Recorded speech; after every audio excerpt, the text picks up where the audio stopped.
Kamusta mga kanegosyo? Dahil 2026 na, siguradong marami sa ating mga Pinoy ang gustong magkaroon ng financial freedom. Lalo na ang ating mga bayaning OFW na gusto na ring makauwi sa Pilipinas at hindi na muling aalis pa. Pangarap nating lumago ang pera na ating pinaghirapan. Pero ang tanong, paano? Saan? At magagawa ba natin ito kahit maliit lamang ang sinasahod natin? Sa video na ito, himay-himay natin ang 10 investment na pwede mong simulan ngayong 2026 at siguradong hindi ka malulugi. Napakadali lamang nito dahil pwede mong gamitin ang mga application dyan mismo sa cellphone mo. Ang ilan dito ay talaga namang presyong pang-load lamang ay pwede ka nang magsimula ng investment. Kaya kung ready ka na baguhin ang financial future mo, i-ready mo na ang iyong cellphone, ang iyong notes at huwag kang kukurap dahil baka sa 50 pesos mo ngayon, eto na ang simula ng iyong unang 1 milyon. Ako po si Royzy and welcome sa negosyo. Kung hilig mo ang mga ganitong uri ng videos, mag-like at mag-subscribe para lagi kang updated sa ating mga susunod na upload. Bago tayo magsimula sa ating listahan, pag-usapan muna natin ang investment landscape ngayong 2026. Bakit ngayon ang pinakamagandang panahon para mag-invest? Dahil sa digital transformation.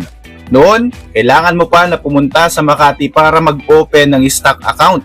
Ngayon, habang naghihintay ka sa bus o habang naka-break ka sa iyong trabaho dyan sa Dubai, sa Singapore o kahit dito sa Pilipinas, isang click lang sa cellphone mo, investor ka na.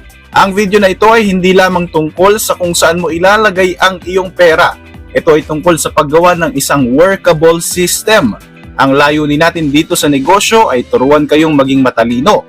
Hindi ito get rich quick scheme. Ito ay get rich surely sa pamamagitan ng mga tamang diskarte. Without further ado, ito na ang ating number 1, GCash G-Invest, ang mutual fund ng masa. Simulan natin sa pinaka-accessible. Ito yung G-Invest. Bakit ito ang number 1? Dahil sa halagang 50 pesos, isang order lang siguro yan ng iyong fishball o ng iyong soft drinks. Pwede ka nang pumasok sa mutual funds. Ano nga ba ang mutual funds? Isipin mo ito bilang isang group investment. Imbis na ikaw lang ang mag-isa na bibili ng mga stocks o ng bonds, pagsasama-samahin ang pera nating lahat. Ang total na pera ay hahawakan ng isang fund manager, isang expert na ang trabaho ay palaguin ang pera natin. Sa G-Invest, may iba't ibang mga funds na pwedeng pamilian. Nandyan ang money market fund. Ito yung safe na parang savings pero mataas ang tubo. Philippine Equity Smart Index Fund. Dito naman, ang pera mo ay nakatanim sa top 30 companies dito sa Pilipinas. And then ang next is ang global funds. Ito, kung gusto mo yung 50 pesos mo ay maging part owner ka ng mga international company kagaya ng Apple at ng Microsoft. Meaning to say, OFW ka man o isa kang mga estudyante, iset mo ang auto-invest feature sa iyong GCash app. Kada sahod, hayaan mong kumuha ang app mo ng 500 hanggang 1,000 pesos. Paglipas ng 5 taon, magugulat ka na lang dahil sa laki ng itutubo nito dahil sa power of compounding interest. Number 2 is stock market via G-Stocks. Isunod natin yung stock market. Dati, kailangan mo ng at least 5,000 hanggang 25,000 pesos para mag-start ka ng Call Financial o ng ibang brokers. Pero ngayong 2026, dahil sa G-Stocks PH sa loob ng GCash, 1,000 pesos lang, stock market player ka na. Bakit ka nga ba mag-i-invest sa stocks? Simple lamang, capital appreciation and dividends. Kapag lumaki ang Jollibee, tataas ang presyo ng stocks mo. Kapag kumita ang Meralco, bibigyan ka nila ng share sa kanilang kinita. Yun ang tinatawag na dividends. Para kang may passive income na wala ka namang ginagawa. Pero tandaan, huwag kang mag-day trade kung beginner ka pa lang. Gamitin ang peso cost averaging. Bumili ka lamang ng bumili ng mga stock kada buwan, kahit ano pa ang presyo at sa dulo, sigurado ang panalo mo. Number 3, Pag-ibig MP2 Savings. Para sa mga ayaw sa risk o yung mga natatakot mawala ang kanilang pera, ito ang para sa inyo. 500 pesos lang ang minimum para makapagsimula. Ito ay government backed. Ibig sabihin, garantisadong hindi mawawala ang capital mo. Ang interest o dividends dito ay kadalasang aabot from 6 to 8% kada taon. Tax-free pa. Pwede mo itong bayaran diretso sa GCash Bills Payment section. 5 taon mo lamang itatabi ang pera at pagkatapos, pwede mo nang makuha pati ang tubo at ang principal. Bakit nga ba swak na swak ito sa mga low-income Filipino and even for OFWs? Ito ang pinaka-safe na retirement fund. Habang kumikita ka, hulugan mo yung MP2. Pag-uwi mo, siguradong may malaking lump sum na naghihintay sa'yo. Number 4, digital banks. Ang modernong alkansya. Ang digital banks kagaya ng Maya, Maribank o yung dating C-Bank o GoTime. Ngayong 2026 sila ang mga hari sa savings. Bakit? Kasi sa traditional banks, 0.06% lang ang interest. Sa mga digital banks na katulad nito, pwedeng umabot from 4% to 10%. Dito may ilalagay ang iyong emergency fund. Bakit? Kasi liquid ito. Ibig sabihin, anytime pwede mong ilabas ang iyong pondo. Ang interest dito ay madalas daily basis ibinibigay. Ibig sabihin, bawat gising mo sa umaga, makikita mo na nadadagdagan ang pera mo kahit paunti-unti. Safe ba ito? Yes, kasi insured ito ng PDIC up to 500,000 pesos. Number 5, cryptocurrency via GCrypto. Huwag natin kalimutan yung tinatawag na digital gold, cryptocurrency. Ngayong 2026 ay mas mature na ang crypto market. Sa GCrypto, 100 pesos lang, meron ka nang mabibili na Bitcoin. Pero syempre, aralin mong mabuti kasi high risk ang investment na ito. Pwedeng tumaas ng 50% sa isang araw, pwedeng bumagsak ng 50%, pero as long as hindi mo ito ginagalaw, nandyan pa rin yung investment mo. Ang payo ko lang sa inyo mga kanegosyo, mag-invest lang sa halagang handa kang mawala. Huwag na huwag mong ilalagay kung pambili mo na yan ng bigas. Isipin mo ito bilang isang speculative investment na pwedeng mag-triple sa loob ng ilang taon. Alright, kung nakarating ka sa part na ito, siguradong seryoso ka sa pagkakaroon ng financial freedom. Makikilike na rin ang ating video kung sa tingin mo ay makakatulong sa'yo ang mga nasa listahan natin. I-comment mo na rin kung saang lugar ka nanonood ngayon at maraming salamat sa inyong suporta. Number 6, digital time deposit. Kung may pera ka na hindi mo naman talaga ginagamit or hindi mo gagamitin sa loob ng 6 months, huwag mong iwanan yan sa regular savings. Ipasok mo yan sa tinatawag natin na digital time deposit. Sa loob ng GCash or ng Maya, may mga time deposit option. Ilalock in mo ito. For example, sa loob ng 12 months, kapalit ng guaranteed na mataas na interest rate. Minsan, umaabot ito ng 6% per year. Mas maganda ito kaysa sa traditional bank time deposits dahil mas madaling i-manage at mas mababa ang minimum placement. Number 7, buy and sell or drop shipping. Hindi lang passive, ito ay tinatawag na active investment.